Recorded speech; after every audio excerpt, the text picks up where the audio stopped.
I am Dominus Cinephile.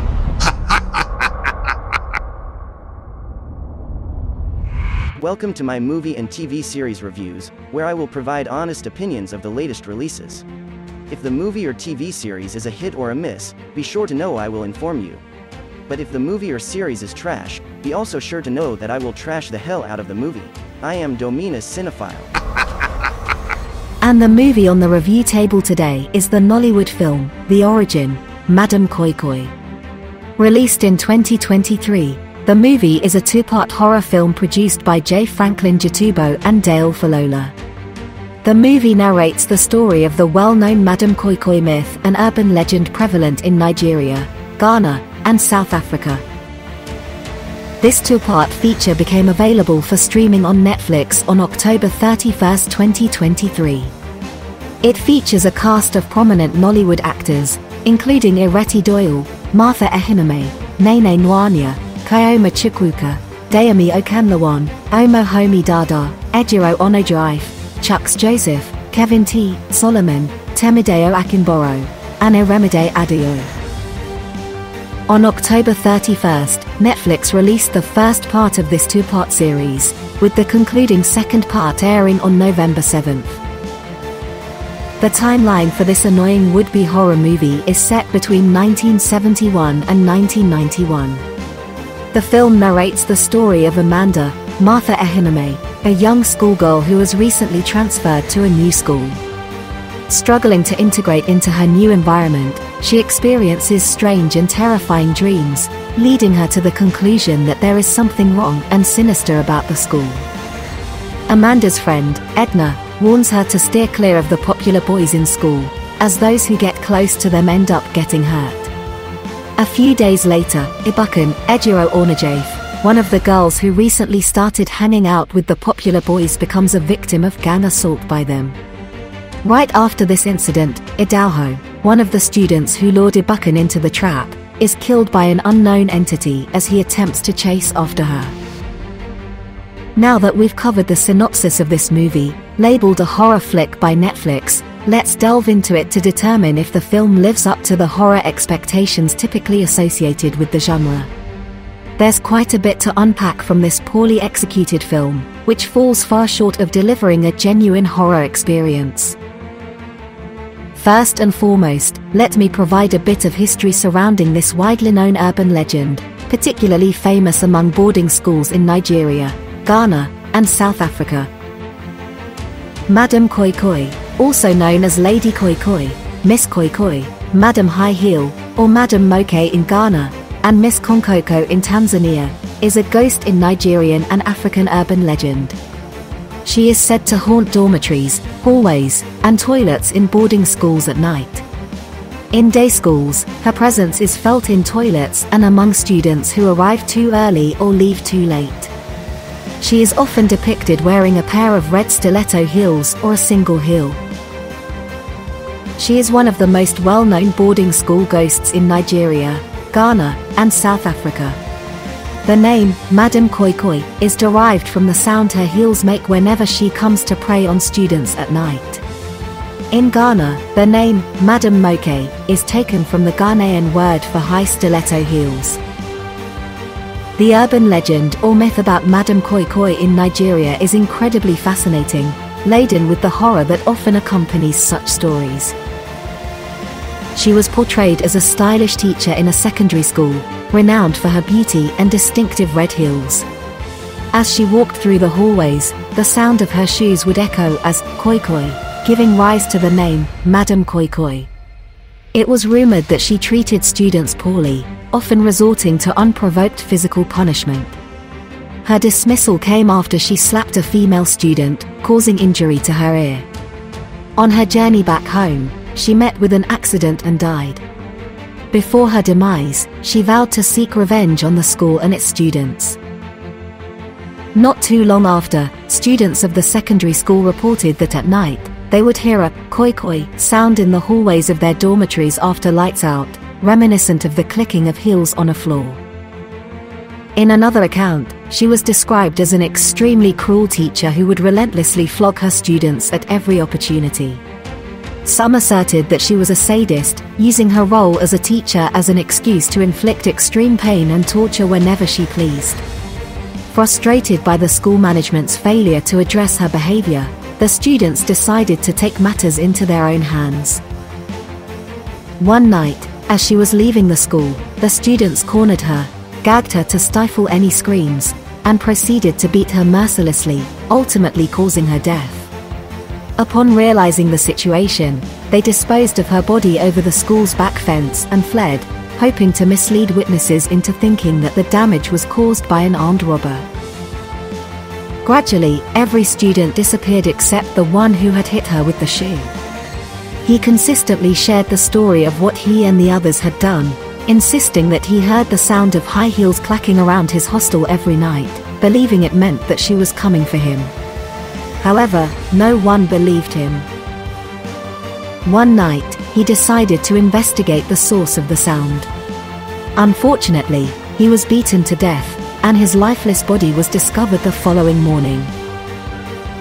There's a reason why I chose to begin this review with a brief history of the well-known urban legend that inspired this movie.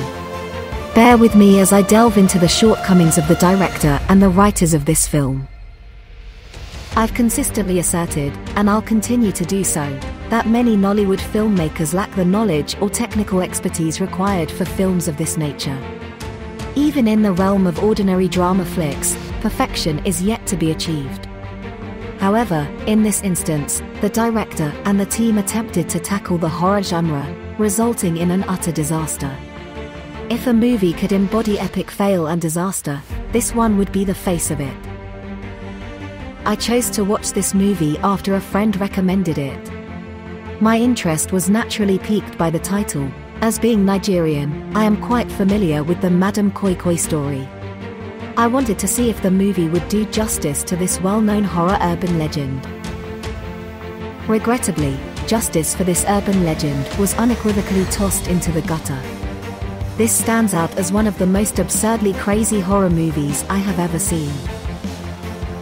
How on earth do you create a movie based on a widely known story that almost everybody is familiar with, and yet the final production seems as if no research was conducted? I can confidently assert that the director and the writer of this movie conducted little to no research on this urban legend. It wouldn't have been too much to ask for the director to simply click on Google to discover the complete history of this urban legend online.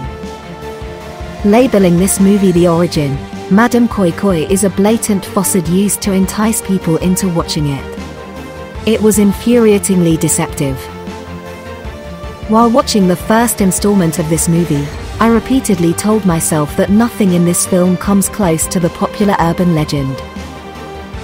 Now, let's delve into the actual production, starting with some of the actors. Ireti Doyle stars as Mother Superior, and I must say her performance was the only element holding this movie together. Her dialogue and delivery were commendable, but unfortunately, it wasn't sufficient to elevate the movie to the level of a good horror flick. Once again, I have to express my opinion about Deyemi Okanlawon. Whether in a lead role or a supporting role, he consistently underperforms. In this movie, there's no deviation from that pattern. He portrays Inspector Theophilus, and unfortunately, his performance is far from commendable. His lines and dialogue were straightforward and uncomplicated, yet his delivery was subpar. His character lacked any wow factor, and many scenes with him felt forced. There was nothing memorable about his role in this movie. Upon seeing Chuks Joseph in yet another Netflix movie, I prayed and hoped that his performance would surpass his weak and annoying role in the poorly yet annoying Linda Ikeji movie, Dark October. To my surprise, his performance was somewhat improved and better than what he delivered in Dark October. An outstanding scene with him in this movie was when he and his friends assaulted a female student.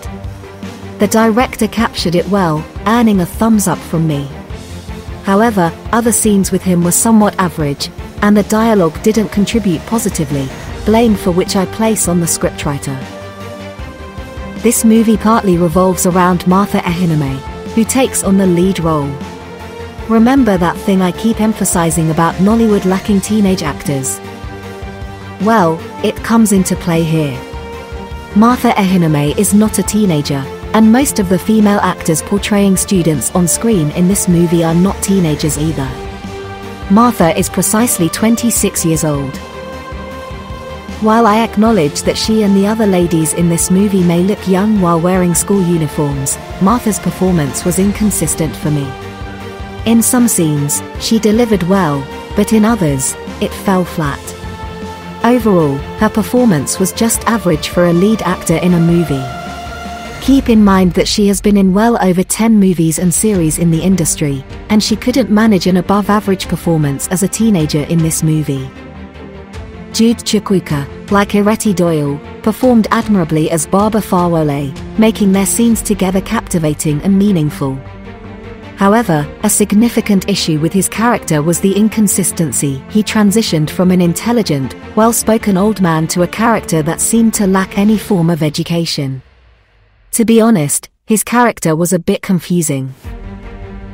Cinematography in this movie was really nothing to write home about, especially if you are expecting a solid horror flick. Don't get me wrong, a few of the settings made sense. The props and costumes used for the timeline in the movie, spanning from 1971 to 1991, were on point, and I'll give them credit for that. However, the scene in the movie when they went back some centuries had its ups and downs, particularly with the costumes the characters were wearing. The costumes didn't align with that specific timeline. One perplexing and exasperatingly absurd aspect of this movie was the scenes involving the appearance of Madame Koi Koi. We've established that the character wears red stiletto heels that make the sound koi koi when she is walking for a kill in dormitories at school, right? Now, picture the nonsensical effects the director and the production team used when the character made an appearance. Her walk resembled more of a gorilla, akin to King Kong stomping the ground with his bare feet, with an added red light for effects. Why the red light? Is it supposed to represent her red stiletto heels or something? What on earth is the director of this movie actually doing? Source material in movies like this is crucial. You shouldn't discard it. Making an urban legend movie without delving into the myth and story surrounding that legend makes no sense at all. Look at Hollywood movies based on America's urban legends, such as Candyman, The Conjuring, urban legend Bloody Mary, and Slenderman. In each of these films, the stories and myths surrounding them were seamlessly incorporated. Even if you're not presenting the story as a widely known urban legend but just as another horror movie, for crying out loud, do a better job. The director of this film seems to lack an understanding of horror movies and what sets this genre apart from others. Several key elements essential to horror movies were noticeably absent in this disappointing piece, and I'll touch upon and explain a few of them. One critical element is the atmospheric setting in horror movies. The setting of a horror movie acts like its heartbeat, pulsating with a life of its own. Whether it's a haunted house, a desolate forest, or an abandoned asylum, a captivating and atmospheric setting can transport viewers into a world of fear and suspense. The creaking floorboards, flickering lights, and shadowy corners all contribute to creating an environment that immerses us in the macabre. Unsettling sound design is crucial. A good horror movie adept manipulates the audience's senses, and sound design plays a pivotal role in achieving this effect. From the haunting melodies of a chilling soundtrack to the sudden jolts of silence, each sound should be meticulously crafted to heighten tension and anticipation. The creak of a door, a distant whisper, or the scratching of nails, all have the power to send shivers down the audience's spines, leaving them anxious and on edge. Well-developed characters are the backbone of any memorable horror movie. They should be relatable, three-dimensional, and evoke empathy from the audience. A good horror movie delves into their fears, flaws, and vulnerabilities, allowing us to form emotional connections. We root for their survival, experience their terror firsthand, and witness their transformation in the face of unimaginable horrors. Psychological horror, while blood and gore have their place in horror, often leaves a deeper impact. It taps into our deepest fears and unsettles our minds. A good horror movie explores the human psyche, delving into themes of paranoia, insanity, and the darkness within us all. It blurs the line between reality and nightmare, leaving us questioning our sanity long after the credits roll. The power of visual imagery in horror movies cannot be overstated. From eerie cinematography to gruesome practical effects, the visuals should evoke a visceral response. A well-crafted image can sear itself into our memory, haunting our nightmares for years to come. Whether it's a grotesque creature lurking in the shadows or a strikingly beautiful but eerie landscape, the visual elements should captivate and disturb us. None of the elements I just discussed were utilized in this weak and uninspiring would-be horror movie. All we had were disjointed and forced scenes that made no sense. One such scene was when Inspector Theophilus was looking at a board with pictures and a few cut-out newspaper articles pinned to it with connecting tiny ropes. You know how in Hollywood movies, detectives are trying to solve a case, and they connect the puzzle by placing pictures on a board with connecting ropes. That was what this confused inspector was attempting to do with little or no investigation. There was a plethora of rubbish and unanswered questions jumping around in this two-part, annoying horror movie. The lack of continuity and detailed storytelling plagued this movie badly. For instance, how did Baba Fawole know that Amanda was having nightmares? When Amanda asked him how he knew about her dreams, his weak response was, "The same way I know that if you do not come with us, the dreams will quickly turn into reality." The second part of this movie begins with a dead body surrounded by villagers. Beside the body is a priest pleading to the spirits, asking for mercy. Baba Fawole's voice comes in with the narration. He knew Bolu and his friends were responsible for the murder of the youth corps teacher who became the first Madam Koi Koi. If you listen to the narrator carefully to confirm if it was indeed Baba Fawole's voice, you'll notice it sounds much younger than the older man, who speaks a bit slower. Why the directors of the movie thought it was better to use the voice of a young man to narrate that scene is just mind-boggling. This movie was beginning to give me an unnecessary headache I didn't ask for. In the second installment, there was something baffling and confusing about the dead bodies left behind by Madam Koi Koi. In the first part of the movie, we are told and shown that the faces of those killed by her are so mauled that they can't be recognized. However, the three faces shown in part 2 of the movie are very recognizable. The blood splatter on the dead bodies is the only indication that they have suffered a gruesome death. So the question now is, why the change in the killing pattern by Madam Koi Koi? What was the director trying to achieve or convey to the audience? Your answer is as good as mine: nothing. The director was just busy doing whatever came to his mind. The last scenes in this movie embodied all the elements of a poorly crafted film. For instance, when Madam Koi Koi was about to kill Amanda and the boys attempting to violate her in the classroom, how on earth did Inspector Theophilus know what was about to happen? Who informed him? Additionally, how did Baba Fawole survive being hit on the head with a big stick by Madam Superior's assistant in the forest without a single scratch on his head, bearing in mind that Baba Fawole is an old man? The truth about this movie is that it made no sense as a horror movie and shouldn't be labeled as such in any way or form. Can we please have Hollywood's Guillermo del Toro or Jordan Peele direct a horror film based on Miss Koi Koi? It would make much more sense than this feeble attempt by the director of this film. In summary, nothing in this film remotely resembles the urban legend of Madam Koi Koi or Miss Koi Koi. The title is deceptive, and for a movie marketed as a horror flick, it's merely drama masquerading as a horror film because it's Halloween season. I had hoped to enjoy a classic Nigerian urban legend horror movie, but instead, I was presented with a would-be horror movie that attempts to mimic Hollywood's style, lacking any real scares. I can't even say I'm disappointed. The letdown was highly predictable. And now for my rating. The Origin, Madam Koi Koi scores a disappointing 2 out of 10. I'm definitely trashing this. Thank you for watching. Please remember to like, comment, and share this video. Don't forget to subscribe to my YouTube channel and click on the bell icon for notifications. Also, be sure to follow me on TikTok and Instagram at Dominus Cinephile for more movie and TV series reviews. Dominus Cinephile signing out.